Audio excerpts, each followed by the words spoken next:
क्या मैं अंदर आ सकता हूँ? अंदर आइए। Have a seat. Thank you sir.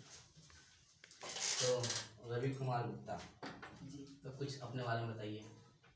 जैसा कि आप जानते हैं कि मेरा नाम रवि कुमार गुप्ता है और मेरे पापा जी का नाम श्री हरिहर शाह है और वे जो हैं और हम जो हैं झारखंड से बिलोंग करते हैं। और झारखंड में गढ़वा ज़िला है। गढ़वा ज़िला का एक छोटा सा जो वन प्रदेश एरिया है वो रमना के नाम से जाना जाता है और रमना से 5 किलोमीटर की दूरी पर मेरा गांव बसा हुआ है। पहाड़ियों के बीच से है, मैं यहीं से बिलोंग करता हूँ।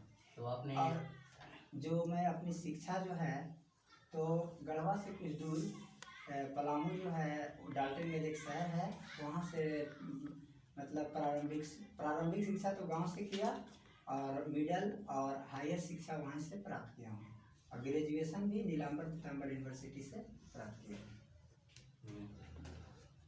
तो आपने ग्रेजुएशन किस साइड से किया? मैं यह जो है साइंस साइंस से किस साइड से? फिजिक्स। तो आपको फिजिक्स में बहुत नॉलेज होगा। जी हाँ, बेसिकली नॉलेज तो मुझे है। गुड। तो आप इसके सिवा कृषि के बारे में कुछ आप जानते हैं? जी हाँ, क्योंकि जब मैं प्राइमरी एजुकेशन प्राप्त कर रहा था तो उसमें मैं एग्रीकल्चर का कार्य भी किया हूँ और घर में मम्मी पापा का साथ भी दिया हूँ और गांव भर की स्थिति को भी एग्रीकल्चर एरिया में बहुत अच्छा तरह से देखा हूँ। गुड। तो आपके पापा किसान होंगे। जी। तो सबसे ज़्यादा आपको कृषि में सहयोग कौन सा अच्छा लगता है? मतलब आपके कृषि में आपके पापा मम्मी कौन मतलब आपके इधर फैमिली में कौन ज़्यादा कृषि में ध्यान देते हैं? कृषि पर ध्यान देने के लिए घर में सभी मेंबर कृषि पर ही ध्यान देते थे, बट अभी का सिचुएशन है हमारे एरिया का जो पानी की समस्या है, एक्चुअल में देखा जाए तो भौम जल जो होता है वह हमारे एरिया में बहुत ही स्थिति खराब है और कोई नदी भी नहीं है, कोई खास बड़ी नदी नहीं है जिसकी वजह से जो भौम जल का स्तर है वो बढ़ाया जा सके। तो भगवान का जो पानी होता है, बारिश का पानी होता है, इस पर डिपेंड फुली रूप से रहते हैं। अब जो है ये पानी कभी होती है कभी नहीं होती है, जिसकी वजह से जो किसान जो हैं उन लोगों का जो मतलब कृषि के प्रति रुचि था वह धीरे धीरे कमी होती जा रही है। सभी लोग जो हैं पढ़ाई पर तो बच्चे बिल्कुल ध्यान नहीं दे पाते हमारे एरिया में और वे जो हैं मैक्सिमम मतलब कम एज में ही अपने फैमिली का भरण पोषण के लिए कमाने के लिए दूसरे शहर चले जाते हैं। तो मैक्सिमम ये देखा जाता है कि हमारे घर में ही नहीं बल्कि हमारे गांव की पूरी स्थिति है कि वे मैक्सिमम बाहर काम करने जाते हैं और कुछ सीजन में आते हैं और खेती भी करते हैं, दोनों काम करते हैं। तो आपने आईएएस का ये सपना जो आपने लिया है कब से आपके प्रति आया आईएएस बनने का? एक्चुअल ये सपना तो ऐसे बचपन में मतलब आया था, बट ऐसा नहीं आया था कि मुझे आईएएस बनना है। बस बचपन से ही जब घर की स्थिति, गांव की स्थिति, आसपास की स्थिति जब देखते थे तो मुझे ऐसा लगता था कि काश इन लोगों को कोई सरकार हेल्प करता। मुझे ये लगता था कि सरकार के पास सब कुछ होता है, सरकार जैसे चाहे वैसे कर सकता है। मुझे कोई आइडिया नहीं था कि कोई आईएएस होता है, कोई मतलब डीएम होते हैं या क्या होते हैं, इसके बारे में कुछ आइडिया नहीं था। बस यही सोचते थे कि मैं भी बड़ा होकर इनको सहायता करेंगे, चाहे जैसे भी हो करेंगे। और इसके लिए मैं बहुत प्रयास मतलब उस समय तो पढ़ाई नहीं किया था तो नहीं जानकारी था। सच तो ये है कि जो प्राइमरी एजुकेशन के बाद हायर एजुकेशन जो प्राप्त किया तो मैं अपने जो होम टाउन है डाल्टनगंज वहीं से किया। जब उसके बाद जब मैं पटना की ओर गया तब समझ में आया कि जो क्या होती है एजुकेशन। और पटना में मैं टीचिंग लाइन से एक्चुअल में उस समय जुड़ गया क्योंकि मेरी स्थिति घर की थोड़ी अच्छी नहीं थी और उस समय पैसे की थोड़ा प्रॉब्लम थी घर में। तो घर में सब लोग ये सोचते थे कि गांव के बच्चे जैसे बाहर कमाते हैं तो हमारे बच्चे भी बाहर से कमाकर कुछ पैसे देते हैं, तब फैमिली का भरण पोषण होता है। तो ऐसे केस में मैं जो क्या किया कि वहाँ पर मैं एक मतलब आइडिया सोचा कि क्योंकि एजुकेशन हमें यदि प्राप्त करना है तो एजुकेशन के साथ रहना होगा, तो इसीलिए मैं एजुकेशन के साथ रहने के लिए टीचिंग लाइन को अपना लिया और पटना में टीचिंग लाइन किया। फिर पटना में जब 3 साल तक टीचिंग लाइन किया था उतना समय तक यूपीएससी का सपना नहीं आया था मेरे पास। लेकिन जब अचानक वहाँ पर एक इवेंट हुआ जो वहाँ पर मुझे ये लगा कि मेरे पास पावर और पैसा दोनों होनी चाहिए, तब जाकर हम समाज की सहायता कर सकते हैं। उस दिन मुझे जब एम आया, फिर इसके बाद दिल्ली में आ गया और यूपीएससी के प्रति लग गया। प्रॉब्लम यहाँ पर भी है क्योंकि ये जो है गरीबों के लिए समस्या हो जाती है। मेरे पास पैसे नहीं थे, टीचिंग करके पढ़ाना मुश्किल हो जाती है। फिर भी मैं पूरी अच्छी तरह से मेहनत करके जो कोचिंग का फी था वो भी अदा किया और इस प्रकार से भी प्रिपरेशन में लगा। गुड। तो आपने जैसा बताया कि आपकी एक हॉबी है टीचिंग करना, जी। ठीक है। तो बाई चांस आप मान लीजिए हॉबी नहीं है, मेरा एम्बिशन है, गोल है। मान लीजिए, ठीक है। तो आप मान लीजिए कि आपका आईएएस नहीं हुआ, जी। आईएएस प्रिपरेशन नहीं कर पाए, तो आप टीचिंग लाइन में आप टीचिंग को कितना लेवल ऊंचे लेवल तक ले जा सकते हैं, आप कुछ बताइए। दरअसल सर आप बोल रहे हैं कि जो आपका ये जो एम्बिशन है गोल कंप्लीट नहीं हुआ। एक्चुअल सर ये जो मेरा सपना जो है ये पूरा अवश्य होगा और मुझे इतना अपने आप पर दृढ़ संकल्प है, दृढ़ संकल्प लिया हूँ कि मैं इसे पूरा करके ही रहूँगा। और बात आती है कि अदरवाइज मान लीजिए किसी कंडीशन हुआ, मेरा मान लीजिए सपना पूरा नहीं हुआ, तो टीचिंग को मैं बहुत ही ऊंचे स्तर तक ले जाऊँगा। और सर मैं आपको ये बताना चाहता हूँ कि मैं ये टीचिंग की समस्या से मतलब जो एजुकेशन पॉलिसी है हमारे इंडिया में, इससे मैं बचपन से जूझा हूँ और ये अपने आंखों से देखा हूँ बहुतों सारे बच्चे का जो लाइफ है बर्बाद होते हुए। तो मैं टीचिंग की समस्या को आईएएस बन गया तो बहुत अच्छे से उसको डील करूँगा। लेकिन यदि नहीं भी बना तो इसके लिए मैं बहुत सारे ऑप्शन चूज कर लिया हूँ और अभी से ही जैसा मैं पढ़ा रहा हूँ इस ब्रांच को और ब्रांच में कन्वर्ट करूँगा और कुछ अमीर बच्चों से पैसे लेकर और गरीबों की सहायता करने का प्रयास करूँगा। और हर शहर में अपना ब्रांच होगी जिसमें वैसे बच्चे जिनके पास पैसे नहीं हैं उनके लिए स्पेशल एजुकेशन का व्यवस्था करूँगा। अच्छी बात है, आपका नॉलेज सही है। तो आप ये बताइए, मेरा फर्स्ट क्वेश्चन है, अगर मान लीजिए हमारा अमेरिका से दोस्त है, ठीक है जी। बहुत घनिष्ठ रिश्ते हैं, अगर अमेरिका हमारा इंडिया का यूज करना चाहे जी। तो क्या ऐसा टेक्निक अपनाएगा जो हमारे इंडिया के हर अर्थव्यवस्था को खराब कर सके, आप इस बारे में कुछ बता सकते हैं? जी हाँ, जैसा कि आप जानते हैं कि अमेरिका और तो ऐसे हमें अमेरिका से फिलहाल दोस्ती हो रही है, पहले दोस्ती नहीं थी। पहले एक तरह से दुश्मन की भांति वो जो है ट्रीट करता था। ऐसे फ्रांस और रसिया ये हमारा बहुत ही घनिष्ठ मित्र है। तो सर मैं आपको अभी भी ये बताना चाहता हूँ, हमारी भारत सरकार उनसे दोस्ती करना चाह रही है, लेकिन दोस्ती के पीछे ये भी देख रही है ऐसा तो नहीं कि वो दुश्मन तो नहीं बन रहा, ये भी देख रहा है सरकार। तो ऐसे एक्चुअल में उसका जो टेक्नोलॉजी है वो हमसे बहुत बेहतर है, इकोनॉमिक स्थिति जो है हमसे बहुत बेहतर है। तो वो जो है अमेरिका यदि हमारे भारत के साथ खिलवाड़ करना चाह सकता है तो टेक्नोलॉजी के मामले में कर सकता है। जैसा कि फिलहाल ही हमारे प्रधानमंत्री जो हैं जो एक डील किए हुए हैं अमेरिका से कि जो मतलब टेक्नोलॉजी के मामले में कोई भी जो गुप्त सूचना है उसको शेयर करेंगे भारत के साथ। जैसे देश दुनिया में कोई भी घटना हो रही है या तो कोई मतलब गुप्त सूचना है जो कि हमारे मतलब सिक्योरिटी पर मतलब खतरा हो सकता है, तो इसके लिए जो भारत सरकार जो कदम उठाई है तो मतलब दोस्ती की कदम उठाई है। ऐसे में यदि अमेरिका जो है हमारे साथ धोखेबाजी करता है तो हमारे भी बहुत सारे जो खुफिया एजेंसी है इसका पता करेंगे और इनका छानबीन करके फिर दोस्ती को खत्म किया जा सकता है। बहुत बढ़िया। तो आपने इंटरव्यू अपने नॉलेज में बताया था कि आपको प्रकृति से बहुत प्यार है, आप गढ़वा जिले के रहने वाले हैं जी। तो आप प्रकृति से इतना प्रेम करते हैं, अगर मान लीजिए जैसा कि आप भविष्य देख ही रहे हैं कि पर्यावरण को आप नहीं पेड़ पौधे बहुत ज़्यादा कटे जा रहे हैं, तो आप इसके प्रति आप मान लीजिए आइज भी हैं तो इसके प्रति आप सख्त कानून क्या अपनाएंगे, आप तो बताइए। सर देखिए सख्त कानून तो खैर सरकार के हाथ में होती, कानून बना सकते हैं जी, बट सबसे पहले तो लोगों को जागरूक करना जरूरी है क्योंकि लोग जो है ना जागरूक नहीं होते हैं। और ऐसे सरकार कितना से भी कितना कानून बना दे बट लोग जागरूक हो जाए ना तो बहुत ही फायदे हो सकती है। ऐसे प्रकृति को देखा जाए तो लोग प्रकृति के बारे में जानते तो हैं, मैक्सिमम लोग शिक्षित लोग ही कहिए तो शिक्षित लोग डेली लेक्चर दे देंगे दूसरे के सामने, ये पेड़ पौधे नहीं रहेंगे तो हम जिंदा नहीं रहेंगे। लेकिन खुद उनसे पूछिए जरा कि क्या वो कभी पेड़ पौधे लगाए भी हैं, तो सीधे एक बहाना ढूंढते हैं कि हमारे यहाँ जगह नहीं है, जो कि ये समाज की समस्या है सर। क्योंकि वो यदि चाहते हैं तो जगह ढूंढ सकते हैं, शहर में भी पार्क है, शहर में भी खाली स्थान है कहीं, तो वो समाज को देखें, वो स्वार्थीपन को ना देखें, अपने घर जगह नहीं तो दूसरे घर के तो है। तो ये जो अर्थ को अपना समझते हैं, तो पहले तो शिक्षित लोगों को भी जागरूक करना होगा। उनके मन में जो सोच है ना सर, उसको बदलना होगा। जैसे बर्थडे पार्टी या तो कोई मैरिज पार्टी या बड़े बड़े पार्टी में हजारों लाखों की खर्च करते हैं लोग, उस जगह पर वो कम पैसे खर्च करके पेड़ पौधे लगाकर उस पार्टी को यादगार भी बना सकते हैं। तो उनके सोच को पहले बदलना होगा। दूसरी ओर सरकार को भी इसके प्रति ठोस से ठोस कदम उठानी चाहिए। जैसे कोई व्यक्ति पेड़ पौधे काटते हैं, तो ऐसे सरकार तो रूल बना चुकी है कि एक पौधे काटने के बदले 4, 8, 10 पौधे लगा लो पहले, तब उसको काटो। प्रयास करो कि उसे पूरे जड़ से खत्म ना करो, उसको कुछ पार्ट्स को काटो, ब्रांच को काटो और काम चला लो।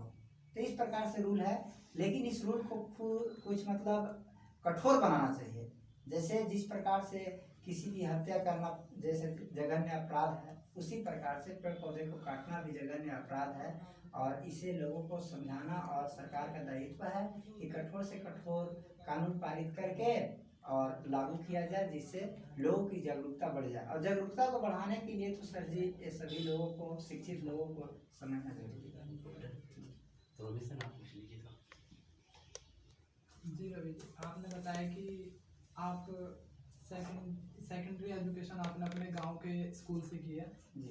अगर आप आईएएस ऑफिसर बन जाते हैं तो आप अपने स्कूल के लिए क्या करेंगे, जिस स्कूल से आपने सेकेंडरी एजुकेशन ली है? जी हाँ सर, मुझे ऐसे प्राइमरी एजुकेशन मैं विलेज वाला स्कूल से किया हूँ, और जो टाउन वाला स्कूल है, कॉलेज है, वहाँ से मतलब हायर थोड़ा दिया, हायर एजुकेशन। तो सर मैं सबसे पहले तो जो प्राइमरी एजुकेशन जहाँ से किया हूँ, वहाँ की स्थिति अभी देखता हूँ तो पहले से भी बदतर हो गई है। जब मैं जाता हूँ यहाँ से कभी कभी गाँव, तो मौका मिलता है उस स्कूल में विजिट करने का, तो वहाँ की स्थिति देखता हूँ तो ना तो टीचर शिक्षित हैं और बच्चे तो खैर बच्चे हैं, वो उन लोगों के पास व्यवहार और रहन सहन नहीं कुछ अच्छी प्रकार की है। साथ ही स्कूल की कंडीशन देखकर मुझे रोने पर मजबूर आ जाता। ऐसा लगता है कि कैसे मैं इस स्कूल को सुधारूं। मुझे तो बहुत बार ऐसा हुआ, गांव के लोगों को मैं मीटिंग बुलाया और गांव के लोगों के साथ ये समस्या को रखा, लेकिन गांव के लोग जो हैं अनपढ़ हैं, तो लोग बोलते हैं कि बेटा तुम रहेगा तब तो सुधार होगा, और मैं तो बाहर रहता हूँ, मैं दिल्ली में तैयारी कर रहा हूँ। तो ऐसे केस में मैं मतलब जानबूझकर भी मतलब प्रयास करता हूँ, फिर भी संभव नहीं हो पाता। लेकिन मैं ये पहले सोचा हूँ कि यदि आईएएस बनता हूँ तो सबसे पहले अपनी जो गांव का स्कूल है, उसमें स्कूल में कोई कमी नहीं है, उनके शिक्षकों में कमी है और बच्चे के पेरेंट्स में कमी है। तो सबसे पहले तो मैं ये करूँगा कि जागरूक लोगों को करूँगा कि शिक्षा कितना ज़रूरी है, और एक टीम बनाऊँगा, उस टीम के तहत अच्छे टीचरों का चयन कराऊँगा, और चयन कराकर वहाँ पर एजुकेशन पॉलिसी जिस प्रकार से प्राइवेट स्कूलों में चलती है, जिस प्रकार से प्राइवेट स्कूलों में एक रूल होता है, स्ट्रिक्ट रूल होता है, उसी प्रकार से वहाँ पर भी रूल जो है स्ट्रिक्ट करवाऊँगा, जिससे सुधार हो सकती है। और अनेक प्रकार के पहलू मतलब अपना सकते हैं शिक्षा को बढ़ाने के लिए, जागरूक करने के लिए। जैसे बहुत सारे बच्चे जो एजुकेशन में मतलब कोचिंग वगैरह लेते हैं, ट्यूशन वगैरह लेते हैं, तो इसमें प्रॉब्लम होती है पैसे की। तो ऐसे केस में भी मैं मतलब ऐसा संस्था बनाऊंगा जिसकी तहत से बहुत सारे लोग जो हैं, जैसे जो डोनेशन करना चाहते हैं, जैसे एजुकेशन का डोनेशन करना चाहते हैं, पढ़ाई लिखाई कर लिए हैं, जॉब में हैं, खाली टाइम मिलता है 2 घंटा 3 घंटा, तो उन लोगों को एक संस्था के तहत उनको लाऊंगा और उन लोगों को फ्री शिक्षा दिलवा कर और वो गरीबों का हेल्प करवाऊंगा।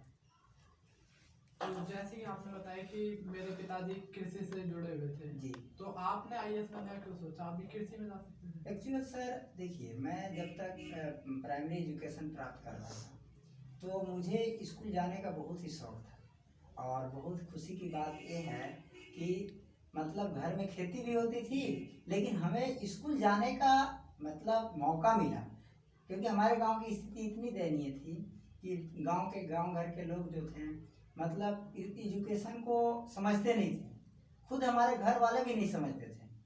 तो उस समय वो हमें काम दिए कि खेती बाड़ी का भी काम देखना है, गाय बकरियां हैं, सुबह शाम उसे भी चराना है। तो मैं देखे कि जब ऐसी स्थिति है तो उनसे मैं बोले कि देखिए सब मैं काम कर सकता हूँ, लेकिन बस हमें स्कूल मत छोड़ाइए।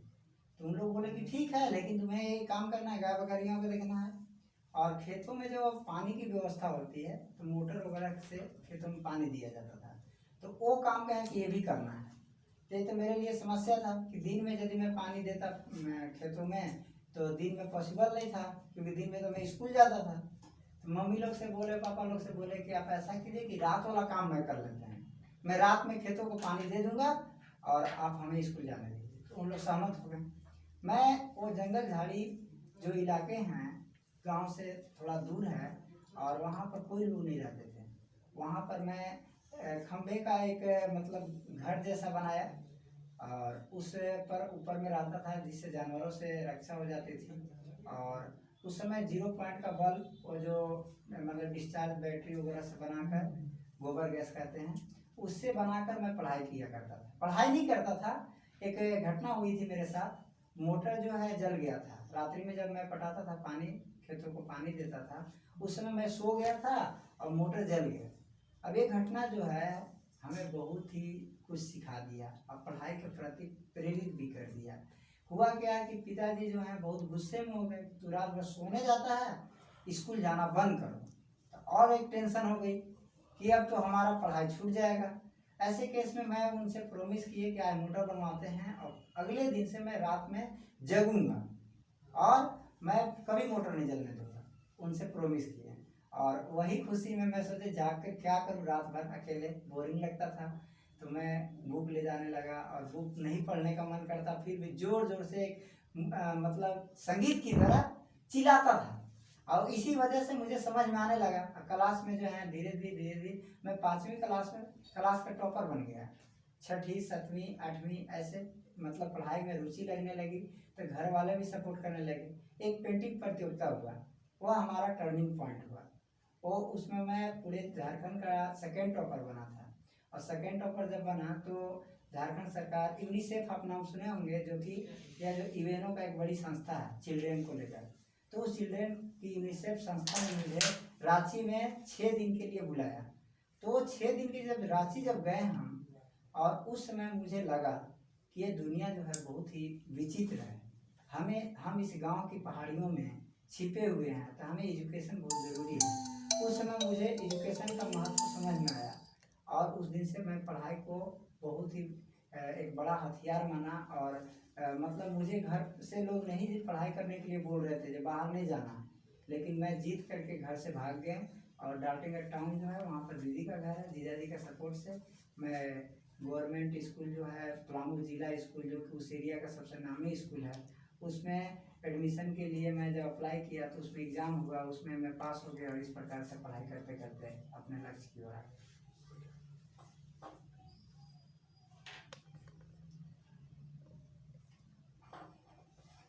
मतलब जो आपका जिला है उसके पास से कोई नदी वदी जाती है? जी, कौन सी?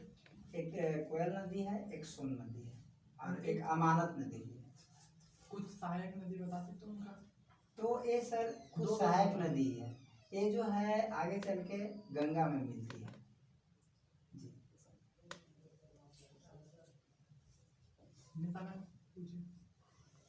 इस तरह मतलब आपने कहा आप आईएएस बनना चाहते हैं, जी। तो आप सबसे पहले आईएएस अगर बनना चाहते तो कौन से राज्य या कौन से डिस्ट्रिक्ट का बनना चाहते हैं? मैडम ऐसा है कि मैं आईएएस यदि बनूंगा तो ऐसे तो भारत सरकार पर डिपेंड करती है कि वो कहाँ हमें मतलब भेजें, लेकिन यदि इच्छा की बात हो उस समय यदि मेरा इच्छा दिया जाए तो मैं झारखंड को चुनूंगा, क्योंकि मेरा जो अपना डिस्ट्रिक्ट है बहुत ही पिछड़ा हुआ है। ऐसा लगता है कि जब मैं दिल्ली में रहता हूँ तो लगता है कि मेरा जो विलेज है, मेरा जो डिस्ट्रिक्ट है सबसे पीछे है और मैं उससे आगे बढ़ाना चाहता हूँ, इसलिए मैं सबसे पहले अपने डिस्ट्रिक्ट को चुनूँगा। जी, आपने कहा था कि आप एक ऑर्गेनाइजेशन मतलब डेवलप करना चाहते हैं, जी तो वो एजुकेशन से रिलेटेड होना चाहिए ना आपके लिए तो। जी। सो आप उस ऑर्गेनाइजेशन में क्या सिर्फ एजुकेशन ही मेन रखेंगे या और कुछ भी? देखिए मैडम, एजुकेशन को यदि हथियार बनाते हैं तो एजुकेशन से समाज का सुधार हो सकता है। इसमें जितने भी मुद्दे हैं ना उसको शामिल कर सकते हैं। और इसमें सिर्फ एजुकेशन नहीं, एजुकेशन को एक हथियार बनाएंगे और इससे समाज में जितने भी कुरीतियाँ हैं उनको सुधारने का प्रयास करेंगे। ये है कि एक स्टूडेंट में या एक बच्चे में उनको डेवलप करने के लिए फिजिकल और मेंटली भी वो जी। स्ट्रांग बनाना इम्पोर्टेंट होता है। क्या वो एजुकेशन बना पाएगा? तो एजुकेशन मैडम जो है मेंटली और फिजिकल की बात किया जाए तो खेल कूद भी एक एजुकेशन के तहत ही आती है। और एक खेल कूद के लिए जो एजुकेशन, जो मैं एजुकेशन में सुधार करूँगा, तो एजुकेशन को सिर्फ किताबी कीड़ा की तरह मैं नहीं पढ़ाना चाहता, प्रैक्टिकली उसे पढ़ाने का प्रयास करूँगा। और जितने भी जो क्यूरिकुलम है, पाठ्यक्रम है, उसमें सुधार कराऊंगा। वो बच्चे के मूड के ऊपर होना चाहिए, बच्चे की रुचि के अनुसार होना चाहिए। यदि जिस प्रकार से बच्चे की रुचि है उस प्रकार से यदि मैं उसको शिक्षा दूँ तो उसे पढ़ने में भी मन लगेगा और उसका मेंटली और फिजिकल विकास भी हो सकता है। जैसे इस क्यूरिकुलम जो है उसमें सुधार करना बहुत ज़रूरी है। जैसे कि आजकल प्राइवेट स्कूलों में देखा जाता है तो सिर्फ पढ़ाई पढ़ाई, वो बच्चे जो हैं स्कूल से पढ़ के आते हैं और होम ट्यूशन या ट्यूशन पढ़ते हैं, वो सिर्फ एक तो मतलब पूरा बोझ लेकर जाना स्कूल, फिर सर दर्द बन जाता है उनको, और ऊपर से घर से डांट, घर में घूमना नहीं है, खेलना नहीं है। तो ऐसे केस में उन्हें पढ़ाई बोझ लगने लगती है। और बचपन से लेकर 10वीं पास करते करते तक उनको एक समस्या लगने लगती है पढ़ाई। और ऐसे केस में वो अपना मेंटली जो है डिस्टर्ब हो जाते हैं, फिजिकली जो है डिस्टर्ब हो जाते हैं, जिसकी वजह से उनकी पढ़ाई बाधित हो जाती है। तो क्यूरिकुलम जो है ना, उस पर सुधार करना जरूरी है। क्यूरिकुलम में हर कुछ शामिल किया जाए जिससे मतलब सुधार हो सकती है। भारत सरकार को निर्णय लेना चाहिए। जिस तरह भारत सरकार एजुकेशन पॉलिसी लाया है, तो आप क्या सोचते हैं एजुकेशन पॉलिसी? जी, एजुकेशन पॉलिसी जो लाया भारत सरकार ने बहुत ही अच्छा है, क्योंकि ये बच्चों के रुचि, अभिव्यक्ति और इनकी जो जिस प्रकार से सोच है उस पर आधारित है। और यह पॉलिसी यदि पास तो हो गई है, यदि लागू कर दी गई तो बहुत ही फायदेमंद होगी। ऐसा है ना कि जो स्थान से मैं हूँ, बिलोंग करता हूँ, वहाँ की हर परिस्थिति को मैं जानता हूँ। जैसे बिहार हम जानते हैं, सुने हैं कि वहाँ की स्थिति खराब है, एजुकेशन वहाँ की बहुत झारखंड से भी खराब है। तो मैडम मैं वहाँ भी सुधार करूँगा। ऐसा नहीं कि मेरे लिए बिहार अलग है, क्योंकि मैं हिंदुस्तानी हूँ और मुझे ये गौरव है कि मैं हिंदुस्तान में पैदा हुआ हूँ। और मुझे झारखंड, बिहार और इंडिया के ऐसे राज्य जो मतलब डेवलप नहीं, उनको डेवलप तो करना है। लेकिन झारखंड को मैं इसलिए चुन रहा हूँ क्योंकि झारखंड में मैं जन्मा हूँ, यहाँ की हर परिस्थिति को देखा हूँ और इससे जूझा हूँ। तो मैं जो देखा हुआ चीज़ को पहले सुधार सकता हूँ ना, तो उससे अनुभव लूँगा। उस अनुभव को मैं झारखंड, बिहार जैसे जो पिछड़े राज्य हैं उनको मैं सुधारूंगा। नहीं, झारखंड ना तब भी शिक्षा के मामले में बहुत अच्छा आता है बिहार के आगे। जी जी। तो तब भी आप झारखंड ही रहें, क्योंकि आपको नॉलेज चाहिए तो आप उस जगह जाइए ना जहाँ मतलब बिल्कुल ही वीक हो रहा है। तो इस तरह आपको बिहार में लेना चाहिए मेरे ख्याल से, तो ऐसा मुझे लगता है। मैडम मैं तो मैं राजी तो हूँ कि मैं बिहार को भी सुधारूंगा, बट मैं झारखंड को इसलिए चुन रहा हूँ ना कि झारखंड में कुछ ऐसे जगह हैं जो बहुत ही पिछड़े हैं। जैसे मेरा डिस्ट्रिक्ट झारखंड में, ऐसा नहीं है कि सभी जिला जो है पिछड़े हुए हैं, लेकिन मेरा डिस्ट्रिक्ट पिछड़ा हुआ है। इसको सुधारूंगा पहले, इसके बाद मैं, क्योंकि मैं यहाँ से अनुभव लूँगा, क्योंकि मेरे पास तो अनुभव नहीं है।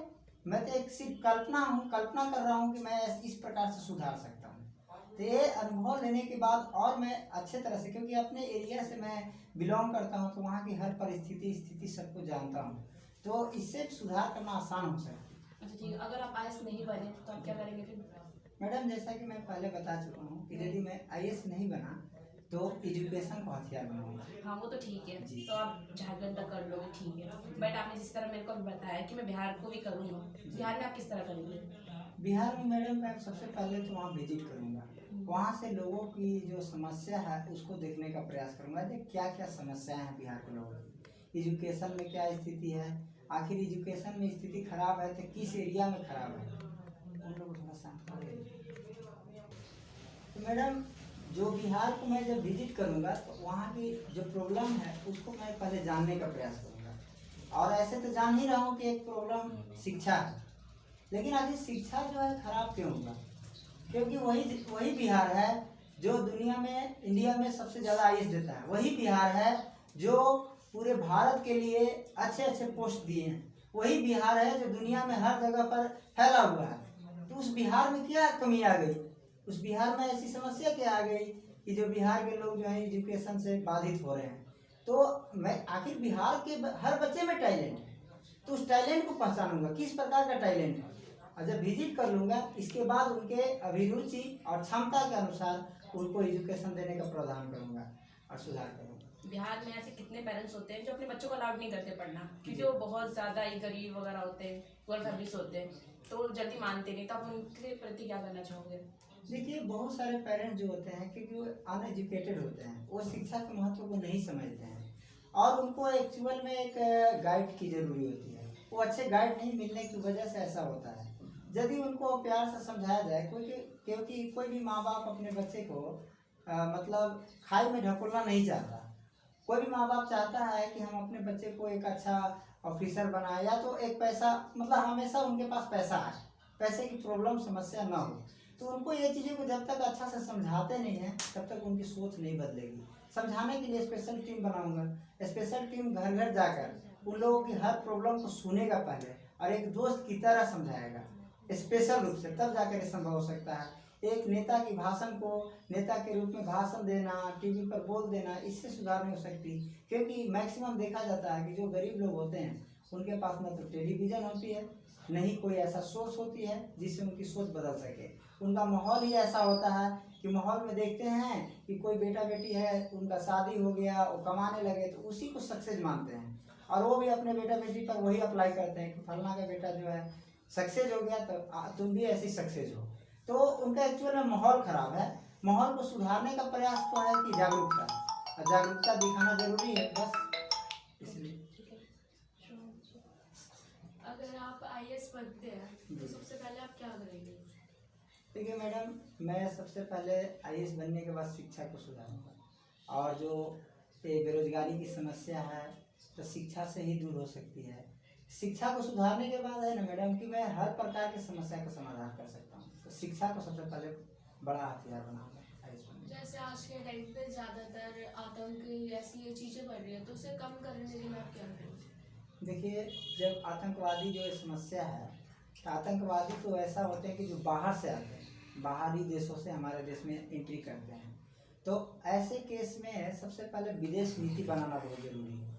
और विदेश नीति जब बनाएंगे, सुधार करेंगे विदेश नीति में, तब जाके इसमें जो है प्रॉब्लम की समाधान हो सकती है। जैसे कि हम लोग को इंडिया पाकिस्तान की बात किया जाए तो इंडिया पाकिस्तान में जो विदेश पॉलिसी है, विदेश नीति जो है अच्छी नहीं है, जिसकी वजह से वहाँ के जो सरकार है हम पर बिलीव नहीं करती, हमारी सरकार उन पर बिलीव नहीं करती। और एक विश्वास की बात है। दूसरी बात है कि विदेश पॉलिसी यदि अच्छा से बनती है तो जैसे यूएनओ में हम लोग आतंकवाद को मुद्दा को रखेंगे, और यूएन में आतंकवाद का अभी तक तो डिफिनेशन तक नहीं बना है। क्योंकि जब भी डिफिनेशन की बात होती है, जब आतंकवाद की बात होती है, तो चाइना जो है वीटो पावर इसे मिला हुआ है। ऐसे 5 देशों के पास वीटो पावर मिला है। अब वीटो पावर का मतलब गलत यूज करता है। अब वीटो पावर लगाने का मतलब कि वो यदि नकार दिया तो कोई भी रूल पारी नहीं होगा। और ऐसा ही हो रहा है कि भारत और जापान ऐसे बहुत सारे देश हैं जो कि आतंकवाद को एक इंटरनेशनल इश्यू बनाना चाहते हैं और इसका डिफिनेशन बना के पूरे वर्ल्ड वाइड पारित करना चाहते हैं, लेकिन ये गलत यूज करके वीटो पावर और ऐसा कर रहा है। ऐसे केस में हमें विदेश नीति बनाना बहुत जरूरी है। हर देशों से एक दोस्ती मित्रवत व्यवहार करना होगा और उन्हें एक दूसरे का सपोर्ट करना होगा। ऐसे केस में जब मित्रवत व्यवहार होगा तो हमें बहुत ही फायदे हो सकते हैं और इससे हो सकता है कि विदेश नीति मजबूत होने से यूएन में हमारी पकड़ बनेगी और यूएन में यदि इंडिया को वीटो पावर मिल गया तो फिर हमारी समस्या का समाधान हो सकती है और आतंकवाद को हम लोग जड़ से खत्म कर सकते हैं। जी, तो इस प्रकार से आतंकवाद को हम लोग खत्म कर सकते हैं।